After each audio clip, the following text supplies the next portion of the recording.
ഇന്ന് ഞാനിവിടെ ഉണ്ടാക്കുന്നത് നമ്മുടെ കേരളീയർ എസ്പെഷ്യലി നസ്രാണികൾ ഉണ്ടാക്കുന്ന ഒരു മെയിൻ കോമ്പിനേഷൻ ആയിട്ടുള്ളൊരു കാര്യമാണ് കേട്ടോ. അതിന് അപ്പവും ഇസ്റ്റു. നമ്മൾ സ്പെഷ്യലി നമ്മൾ ഈസ്റ്ററിൻ്റെ അന്ന് ഉണ്ടാക്കുന്ന ഒരു കാര്യമാണ് അപ്പവും ഇസ്റ്റു അല്ലേ. ചിലരതിന് ഇസ്റ്റു എന്ന് പറയും, ചിലതിന് സ്റ്റ്യൂ എന്ന് പറയും. ഇന്ന് ഞാൻ ഉണ്ടാക്കുന്നത് അപ്പവും ഇസ്റ്റു കേട്ടോ. അപ്പം നമുക്കത് എങ്ങനെയാണ് ഉണ്ടാക്കുന്നതെന്ന് നോക്കാം. എല്ലാവർക്കും തന്നെ അറിയായിരിക്കും അപ്പോൾ ഇസ്റ്റു ഒക്കെ ഉണ്ടാക്കാൻ വേണ്ടി. എന്നാലും ഞാൻ ഉണ്ടാക്കുന്ന രീതി നിങ്ങളൊന്ന് കാണിക്കാൻ ഓർത്തു. അപ്പോൾ നമുക്ക് നോക്കാം. നമുക്കതിന് വേണ്ടി അരി വെള്ളത്തിലിടാം അല്ലേ. അപ്പോൾ അരി വെള്ളത്തിലെന്ന് പറഞ്ഞെങ്കിൽ ഞാൻ ആന്ധ്രാപ്പനി അരിയാണ് എടുക്കുന്നത്. നമുക്ക് ഞാനെപ്പോഴും ഉപയോഗിക്കുന്നത് ആന്ധ്രാപ്പനി റൈസാണ്, വൈറ്റ് റൈസാണല്ലോ വേണ്ടത്. അതായത് റോ റൈസാണ് വേണ്ടത് ഈ അപ്പം ഉണ്ടാക്കാൻ വേണ്ടി. ചിലരൊക്കെ നമ്മൾ ഈസി പാലപ്പത്തിൻ്റെ പൊടി കൊണ്ടൊക്കെ ഉണ്ടാക്കുമായിരിക്കും, പക്ഷേ ഇങ്ങനെയാണ് ഞാൻ എപ്പോഴും ഉണ്ടാക്കുന്നത്. ഈ രീതിയിൽ ഉണ്ടാക്കിയെങ്കിൽ ഒരിക്കലും അപ്പം ശരിക്കും വരാതിരിക്കത്തില്ല കേട്ടോ. അപ്പം ഞാൻ ഉണ്ടാക്കുന്നത് ആന്ധ്രാപ്പനി റൈസ് 2 കപ്പ് റൈസ് എടുക്കാം നമുക്ക്.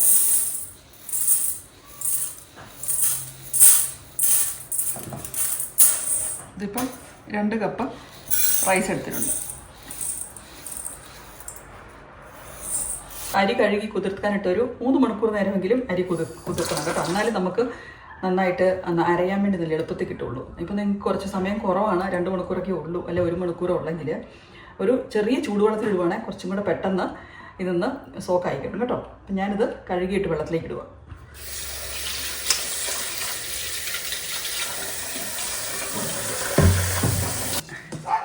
ഇതിപ്പം നമ്മുടെ അരി കുതിർന്ന് വന്നിട്ടുണ്ട്. 3 മണിക്കൂറോളമായി കേട്ടോ. നമുക്കിതിനെ അരയ്ക്കാം. ഇനി അരി അരയ്ക്കുന്നതിൻ്റെ കൂട്ടത്തിൽ അടുത്തതായിട്ട് ഞാൻ ചേർക്കുന്ന കാര്യമെന്ന് പറഞ്ഞെങ്കിൽ, അരി നമ്മൾ 2 കപ്പ് അരിയല്ലേ ഇട്ടത്. അപ്പോൾ അതിൻ്റെ കൂട്ടത്തിൽ നമുക്ക് വേണ്ടത് 1 കപ്പ് വേവിച്ച അരി ചോറ്. ഞാൻ റെഡ് റൈസാണ് കേട്ടോ. ഈ റെഡ് റൈസ് വേവിച്ചതിൽ 1 കപ്പ്. അടുത്ത് വേണ്ടത് ഡെസിക്കേറ്റഡ് കോക്കനട്ട്. നമ്മളൊക്കെ ഇവിടെ മേടിക്കാൻ കിട്ടുമല്ലോ ഇങ്ങനെ ഉണങ്ങിയ തേങ്ങ, അതിൽ 1 കപ്പ്.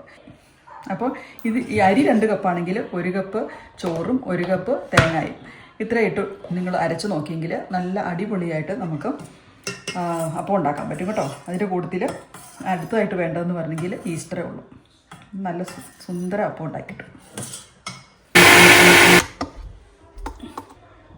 അരി നന്നായിട്ട് അരഞ്ഞു കിട്ടിയിട്ടുണ്ട്. ഇനി നമുക്ക് ചോറ് അരച്ചെടുക്കാം.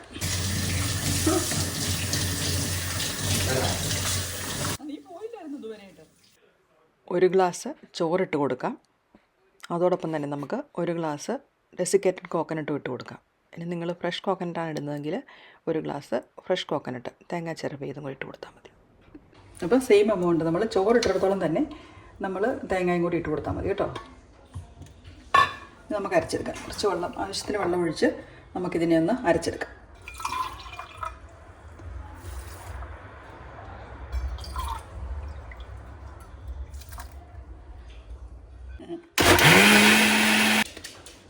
നമ്മുടെ തേങ്ങയും ചോറും കൂടെ അരച്ചതും റെഡിയായി. നമുക്ക് രണ്ടാം കൂടെ ഒന്ന് മിക്സ് ചെയ്ത് വയ്ക്കാം. ഇപ്പോൾ എത്ര വെള്ളം ഒഴിച്ചെന്ന് ചോദിച്ചെങ്കിൽ ഞാൻ 1.5 കപ്പ് വെള്ളം ഒഴിച്ചിട്ടുണ്ട് ചോറും തേങ്ങയും കൂടെ അരയ്ക്കാൻ വേണ്ടി. അതിനൊക്കെ വെള്ളമൊക്കെ കുറച്ച് ഈ കൺസിസ്റ്റൻസി വരാൻ മാത്രം അങ്ങ് അരച്ചെടുത്താൽ മതി. ചിലപ്പം വ്യത്യാസം വരും വെള്ളത്തിൻ്റെ അളവൊക്കെ കേട്ടോ. അപ്പോൾ അരി അരയ്ക്കാൻ വേണ്ടി 1 കപ്പ് വെള്ളം ഒഴിച്ചു. ഇത് അരയ്ക്കാൻ വേണ്ടി 1.5 കപ്പ് വെള്ളമാണ്. ടോട്ടൽ 2.5 കപ്പ് വെള്ളമാണ് എടുത്തിരിക്കുന്നത്. ഈ ഒരു കൺസിസ്റ്റൻസി വരാൻ മാത്രം. കുറച്ചും കൂടെ കുറുകി വെച്ചാലും കുഴപ്പമില്ല. നമുക്ക് പിറ്റേ ദിവസം രാവിലെ എടുത്ത് നമുക്ക് കലക്കുമ്പം കുറച്ച് തേങ്ങാപ്പാലോ പാലോ എന്തെങ്കിലും ഒഴിച്ച് കലക്കിയെടുത്താൽ മതി. ഇനി ഇട്ട് കൊടുക്കുന്നത് നമ്മുടെ ഈസ്റ്റാണ്. ആക്റ്റീവ് ഡ്രൈ ഈസ്റ്റ് എന്ന് പറയുന്ന ഈ ഈസ്റ്റാണ് ഞാൻ ഇട്ട് കൊടുക്കുന്നത്. എഡ്മണ്ട്സിൻ്റെയും ഇത് നമ്മുടെ സൂപ്പർ മാർക്കറ്റിൽ നിന്ന് വാങ്ങിക്കുന്നത് തന്നെയാണ്. ഇപ്പം ഞാൻ ഇട്ട് കൊടുക്കുന്നത് പിന്നെ ഒരു 1/4 ടീസ്പൂൺ, 1/2 ടീസ്പൂണിൻ്റെ പോലും ആവശ്യമില്ല.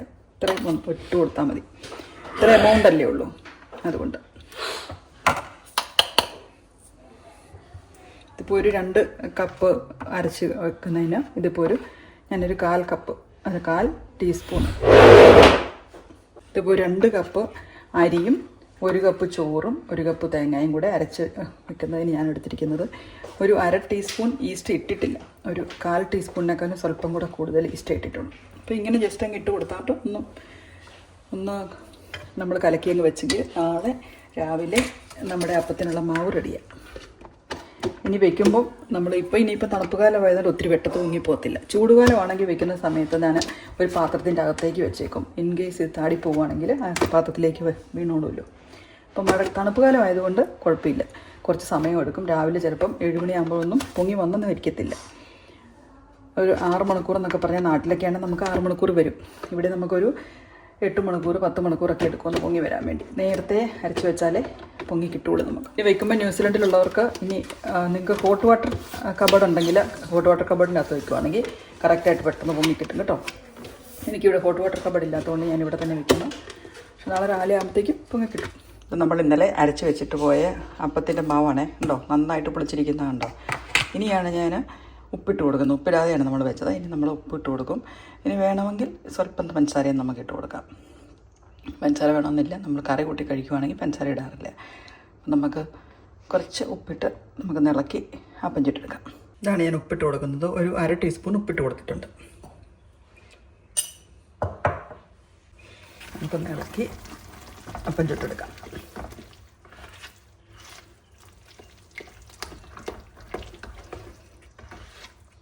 ഇതുണ്ട്, ഇതിപ്പം കറക്റ്റ് വെള്ളത്തിലാണ് ഇരിക്കുന്നത് കേട്ടോ. കറക്റ്റ് പാവത്തിലാണ് ഇരിക്കുന്നത്.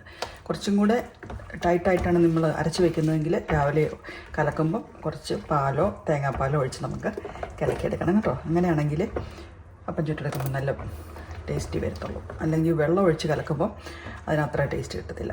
നമുക്ക് അപ്പം ചുട്ടെടുക്കാം. നമുക്ക് ഉപ്പുണ്ടോയെന്ന് നോക്കിയാൽ ഉപ്പുണ്ട്. അപ്പച്ചട്ടി ചൂടായെന്ന് നോക്കാം. നമുക്ക് അങ്ങനെ നോക്കിയിട്ട് അറിയത്തില്ലെങ്കിൽ ഉണ്ടോ ഒരു തുള്ളി വെള്ളവും ഒഴിച്ച് കൊടുക്കുമ്പോൾ അത് നോൺ സ്റ്റിക്ക് ആയി പോയെങ്കിൽ റെഡിയാണ് കേട്ടോ. നമ്മൾ ചുട്ടെടുക്കാം.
നമുക്ക് മീറ്റ് നമുക്ക് വേവിച്ച് വെക്കാം.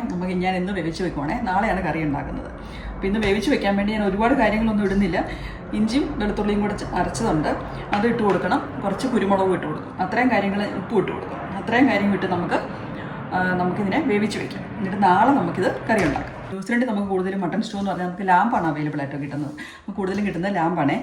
ന്യൂസിലൻഡ് നിങ്ങൾക്ക് അറിയാമോ, ന്യൂസിലൻഡിലെ ആൾക്കാരെക്കാളും കൂടുതൽ ലാഭമുള്ള രാജ്യമാണ് ഈ ന്യൂസിലൻഡ് എന്ന് പറഞ്ഞെങ്കിൽ. നമ്മൾ എവിടെ പോയെങ്കിലും ഒരു 10 കിലോമീറ്റർ ഓടിക്കുന്ന സ്ഥലത്ത് നമുക്ക് എവിടെ ചെന്നെങ്കിലും ഒരു ഇതുപോലെ ചെമ്മരിയാടുകളുടെ കൂട്ടം നമുക്ക് കാണാം കേട്ടോ.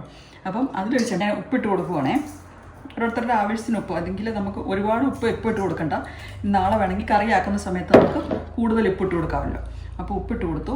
ഞാനൊരു 1 ടീസ്പൂൺ ഉപ്പാണ് ഇട്ട് കൊടുത്തിട്ടുള്ളൂ. ഇനി ഇട്ട് കൊടുക്കുന്നത് ഒരു 1.5 ടീസ്പൂണ് ജിഞ്ചർ ഗാർലിക് പേസ്റ്റും ഇട്ട് കൊടുക്കുന്നുണ്ട്. അത്രയും കാര്യങ്ങളെ ഇട്ട് കൊടുക്കുന്നുള്ളൂ. ഇനി 2-3 കുരുമുളക്, കുരുമുളക്, ഹോൾ കുരുമുളക് ഇട്ട് കൊടുക്കും. അത്രയും കാര്യങ്ങളെ ഇട്ട് കൊടുക്കുള്ളേ. ഇട്ട് കൊടുക്കുന്നത് കുറച്ച് ഹോൾ കുരുമുളക് മുഴുവനോടെ ഉള്ളത് കുറച്ചങ്ങ് ഇട്ട് കൊടുക്കും. ഇനി നമുക്കിതിനെ ഒന്ന് തിരുമ്മിയിട്ട് നമുക്ക് വേവിച്ച് വയ്ക്കും.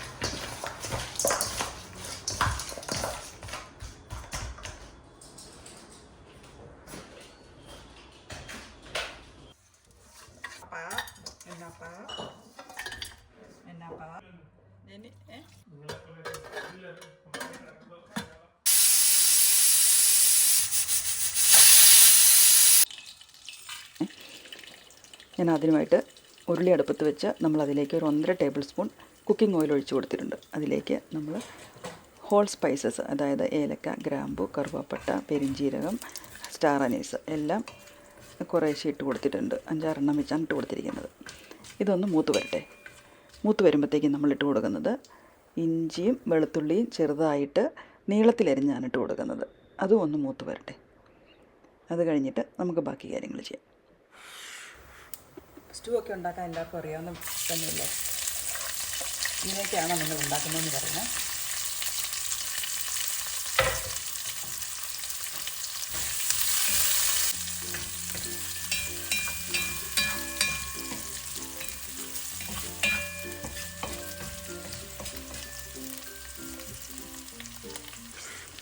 നമുക്ക് കുറച്ച് കറിവേപ്പില ഇട്ട് കൊടുക്കാം.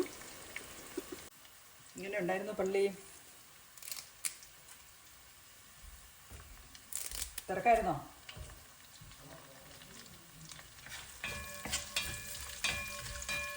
ഇഞ്ചിയും വെളുത്തുള്ളി ഒന്ന് വഴന്നു കഴിയുമ്പം നമുക്ക് സവാള ഇട്ട് കൊടുക്കാം. ഞാനൊരു 2 സവാള നീളത്തിലരിഞ്ഞാണ് ഇട്ട് കൊടുക്കുന്നത്. അതും ഒന്ന് വഴറ്റിയെടുക്കാം. സ്റ്റൂ ഉണ്ടാക്കുമ്പോൾ നമ്മൾ ഒരുപാട് ഉള്ളിയും വെളുത്തുള്ളിയൊന്നും അങ്ങ് മൂപ്പിക്കാറില്ല കേട്ടോ. ഒരുമാതിരി ഒന്ന് വാടി വന്നു കഴിയുമ്പം നമുക്ക് അതിലേക്ക് കുക്ക് ചെയ്ത് വെച്ചിരിക്കുന്ന മീറ്റ് ഇട്ട് കൊടുക്കാം. ഞാനിവിടെ വേവിച്ച് വെച്ചിരിക്കുന്ന മട്ടൻ ഇട്ട് കൊടുക്കുന്നത്. മട്ടൻ ഇന്നലെ വേവിച്ചു.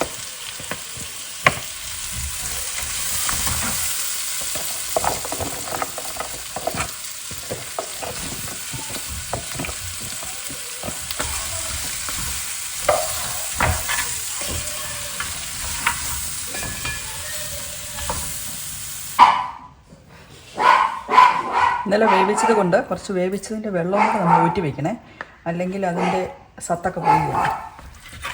അതും കൂടെ അങ്ങോട്ട് കൊടുക്കാം.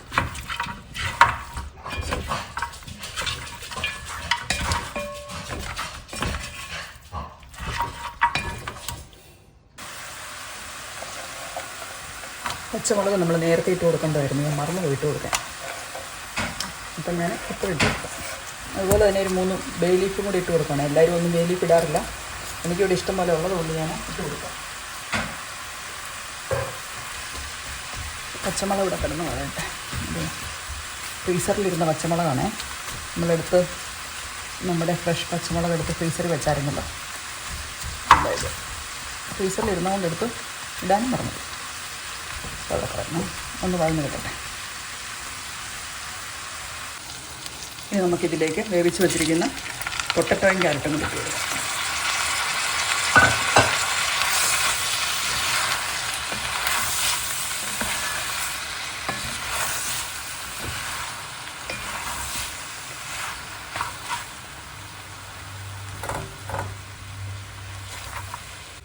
വെള്ളവും കൂടെ വേവിച്ച വെള്ളവും കൂടെ കുറച്ച് ഒഴിച്ച് കൊടുത്തിട്ടുണ്ട്. ഇവിടെ ഇരുന്ന് ഒന്ന് ചൂടായി കഴിയുമ്പോൾ നമുക്ക് തേങ്ങാപ്പാൽ ഒഴിച്ച് കൊടുക്കാം. നമ്മൾ കുറച്ച് നേർപ്പിച്ച തേങ്ങാപ്പാൽ ഒഴിച്ച് കൊടുക്കുവാണേ. നമ്മൾ നേർപ്പിച്ചെന്ന് പറഞ്ഞത് നമ്മൾ വാങ്ങിക്കുന്ന തേങ്ങാപ്പാലായതുകൊണ്ടേ നമുക്ക് 1-ാം പാൽ 2-ാം പാലൊന്നും ഇല്ലല്ലോ. അതുകൊണ്ട് ഇച്ചിരി നേർപ്പിച്ചിട്ട് അങ്ങ് ഒഴിച്ച് കൊടുക്കണം, കുറച്ച് വെള്ളം ഒഴിച്ചിട്ട്. ഇനി ഇതിൻ്റെ അകത്ത് കിടന്നൊന്ന് സെറ്റാവട്ടെ.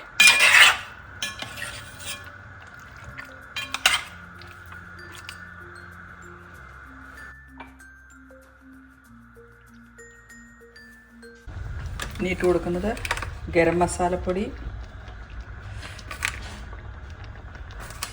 ഒരു 1.5 ടീസ്പൂൺ ഇട്ട് കൊടുത്തിട്ടുണ്ട്. ഇത്രയും എമൗണ്ട് ഉള്ളതുകൊണ്ടാണ്. ഇനി വേണ്ടത് കുറച്ച് അണ്ടിപ്പരിപ്പ് അരച്ചത് അങ്ങിട്ട് കൊടുക്കുക. ഇനി വേണ്ടത് കുരുമുളക് പൊടി. കുരുമുളക് പൊടിയും നമ്മൾ 1 ടീസ്പൂൺ ഇട്ട് കൊടുക്കുന്നുണ്ട്. പച്ചമുളകിന് നല്ല എരിവ് ഉണ്ടായിരുന്നതാണ്, അതുകൊണ്ട് ഞാൻ ഒരുപാട് ഇട്ട് കൊടുക്കുന്നില്ല. നല്ല എരിവാകുന്നില്ലേ. ഇളക്കി യോജിപ്പിക്കാം. തേങ്ങാപ്പാൽ, തേങ്ങാപ്പാലും കൂടെ ഒഴിച്ച് കൊടുത്തെങ്കിൽ നമ്മുടെ കറി റെഡിയാണ്.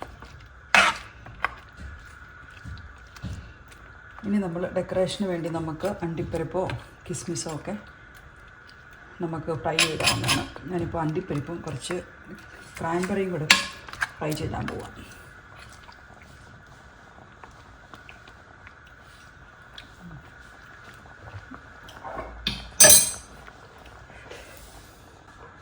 ഇനി നമുക്ക് ഇതിൻ്റെ തലപ്പാലങ്ങ് ഒഴിച്ച് കൊടുക്കാം. തലപ്പാലെന്ന് പറഞ്ഞാൽ ഞാൻ നേർപ്പിക്കാത്ത തേങ്ങാപ്പാലാണേ. നമുക്കിവിടെ മേടിക്കുന്ന തേങ്ങാപ്പാലല്ലേ.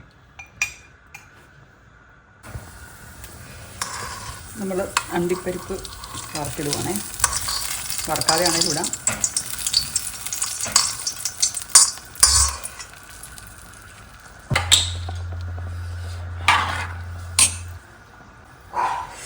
ലാസ്റ്റ് നമ്മൾ ഇട്ട് കൊടുക്കുന്നത് നമ്മുടെ ഞാൻ കിസ്മിസിന് പകരം ക്രാൻബെറിയാണ് ഇട്ട് കൊടുക്കുന്നത്.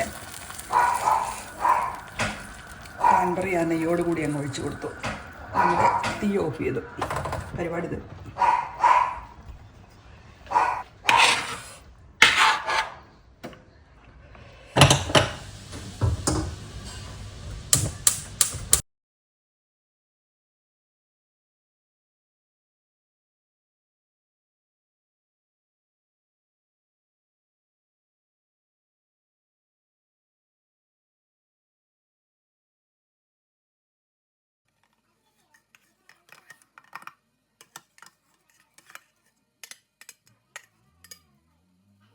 ഇപ്പം കണ്ടോ, നല്ല അടിപൊളിയായിട്ട് അപ്പം ഉണ്ടാക്കാൻ വേണ്ടി ഇതുപോലെ അരച്ച് വെച്ചാൽ മതി കേട്ടോ. നല്ല സൂപ്പർ അപ്പം ഉണ്ടാക്കാം നമുക്ക്. അപ്പം നമ്മുടെ അപ്പവും സ്റ്റൂവും നമ്മളിവിടെ റെഡി ആക്കിയിട്ടുണ്ട് കേട്ടോ. ഈ സ്റ്റൂ എന്ന് പറഞ്ഞെങ്കിൽ നമുക്ക് ഇടിയപ്പത്തിൻ്റെ കൂടെ വേണമെങ്കിലും കഴിക്കാം, അതുപോലെ നമ്മുടെ പാലപ്പത്തിൻ്റെ കൂടെ ആണെങ്കിലും കഴിക്കാം. അപ്പം നമുക്ക് കഴിക്കാം അല്ലേ.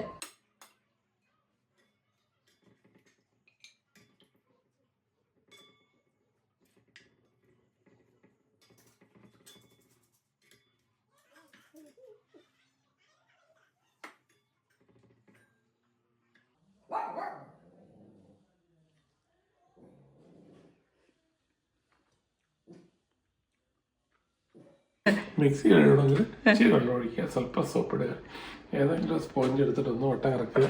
നിങ്ങളുടെ മിക്സി നല്ല വൃത്തിയായിട്ടിരിക്കും.